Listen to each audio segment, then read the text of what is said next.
தமிழ்நாட்டிலேயே இந்த மாதிரி ஒரு ஸ்டாச்சு இந்த கோவில்ல மட்டும் தாங்க இருக்கு. அப்படியே இந்த வயலை பார்க்கும்போது செம்மையா இருக்கு. ஹலோ கைஸ், நாம விஜய். நாம இப்போ எங்க வந்திருக்கோம்னா மதுராங்கத்தில் ஒரு சின்ன கிராமத்துக்கு தாங்க வந்திருக்கோம். இந்த கிராமத்தில் ஒரு சின்ன கோவில் இருக்கு.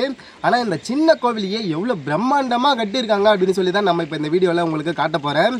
காட்டுறதுக்கு முன்னாடி நம்ம சேனல் நீங்கள் புதுசாக பார்க்குறீங்கன்னா மறக்காமல் இந்த வீடியோவை லைக் பண்ணுங்கள், ஷேர் பண்ணுங்கள், சப்ஸ்கிரைப் பண்ணுங்கள். வாங்க இப்போ நம்ம இந்த சின்ன கிராமத்தில் இருக்கிற இந்த சின்ன கோயில் எப்படி இருக்குது அப்படின்னு சொல்லி பார்த்துடலாம். மதுராந்தகத்தில் இருக்கிற சிம்மகிரி நரசிம்மர் கோவிலை பார்த்துட்டு ரிட்டர்ன் கிளம்பும்போது இந்த ஊர்லேயே இன்னொரு கோவில் இருக்குது அப்படின்னு சொன்னாங்க. அதனால தான் நம்ம இந்த கோவில் விசிட் பண்ண போகிறோம். இந்த கோவிலும் ஒரு வித்தியாசமான கோவில் அப்படின்னு சொல்லி சொன்னாங்க.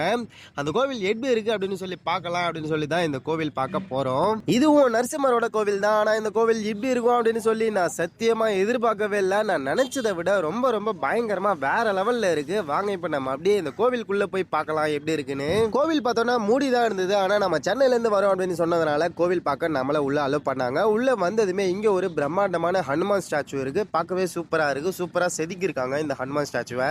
நீங்க பாருங்க, அப்படியே மெயின்லயே வச்சிருக்காங்க ஹனுமானை. அப்படியே ஹனுமானை பார்த்துட்டு பின்னாடி திரும்பி பார்த்தானா இங்க பாருங்க இந்த ஸ்டாச்சு எப்படி இருக்கு அப்படின்னு சொல்லி வேற லெவல்ல இருக்கு. பார்க்க கிட்டத்தட்ட 42 அடியில நரசிம்மரோட ஸ்டாச்சு இருக்குங்க. இந்த மாதிரி ஸ்டாச்சு நம்ம தமிழ்நாட்டில் இந்த கோவிலில் மட்டும்தான் இருக்கு. சின்ன கிராமத்தில் ஒரு சின்ன கோவிலில் இவ்வளோ பெரிய ஸ்டாச்சுவை நான் எதிர்பார்க்கவே இல்லை. அதுவும் வேற லெவலில் பண்ணியிருக்காங்க. இது மட்டுமே இல்லைங்க, உள்ள இன்னும் நிறைய ஸ்டாச்சுவை சூப்பராக பண்ணியிருக்காங்க. அதையும் நம்ம இப்போ பார்க்கலாம். ஆனால் இந்த கோவில் பாருங்களேன் எவ்வளோ சின்னதாக இருக்குது அப்படின்னு சொல்லி. நார்மலாக ஒரு கிராமத்தில் ஒரு கோவில் இருக்கும்ல, அந்த மாதிரி தான் இருக்குது. ஆனால் அதையே வேற லெவலில் கட்டியிருக்காங்க. இந்த ஸ்டாச்சுவை பார்த்தோன்னா பிரகலநாதனுக்காக ஹிரண்ய கசிப்பை அழிக்கிறதுக்காக நரசிம்மர் வந்து ஒரு தூண்லேருந்து வருவார்ல, அந்த ஒரு ஸ்டாச்சுவை தான் இங்கே அப்படியே சூப்பராக வடிவமைச்சிருக்காங்க. இந்த இடத்துக்கு ஏற்ற மாதிரி இந்த டிசைன் பண்ணியிருக்காங்க. இடம் சின்னது, ஆனால் உயரம் 42 அடி. இது மட்டுமே இல்லாமல் இந்த கோவிலில் தசாவதாரங்களை செதுக்கியிருக்காங்க. அதை அப்படியே லைனாக பார்த்துக்கிட்டே போகலாம்.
இந்த கோவிலோட டைமிங் பார்த்தோன்னா காலையில் 6 மணிலேருந்து 12 மணி வரைக்கும் ஓப்பனில் இருக்கும். சாயங்காலம் 5 மணிலேருந்து 8 மணி வரைக்கும் ஓப்பன்லேயே இருக்கும். இந்த வீடியோவை நான் ஏன் அப்லோட் பண்ணுறேன்னா, இந்த மாதிரி வித்தியாசமான கோவில்கள் இருக்கிறது நம்மளுக்கு நார்மலாக தெரியாது. இந்த மாதிரி ஏதாவது இடத்துக்கு வந்தால் தான் நம்மளுக்கு தெரியும். அதனால் இந்த மாதிரி வித்தியாசமான கோவில்களை உங்களுக்கும் காட்டணும் அப்படிங்கிறதுனால தான் நான் இந்த வீடியோவை அப்லோட் பண்ணுறேன். அப்படியே அங்கே பார்த்தோன்னா கோவில் இங்கே இருக்குது.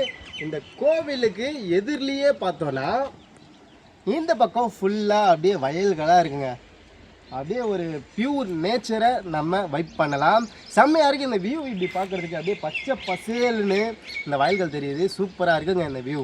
அப்படியே ஒரு கிராமத்துக்குள்ளே வந்து நம்ம சூப்பராக என்ஜாய் பண்ணலாம். ஒரு சின்ன கிராமம் அப்படின்னு சொல்லியே தெரியல நம்மளுக்கு. இந்த சின்ன கிராமத்தில் இவ்வளோ பெரிய பிரம்மாண்டமாக இந்த கோவிலை கட்டியிருக்காங்க. யார் கட்டினாங்கன்னு தெரியல, ஆனால் வேறு லெவலில் கட்டியிருக்காங்க. ஓகே கைஸ், நம்ம இப்போ இந்த கோவிலை பார்த்துட்டோம். இந்த கோவில் எப்படி இருக்குது அப்படின்னு சொல்லி நீங்கள் மறக்காமல் கமெண்ட்டில் சொல்லுங்கள். இதே மாதிரி இன்னொரு வீடியோவில் நம்ம மீட் பண்ணலாம். அது வரைக்கும் டேக் கேர் அண்ட் பை.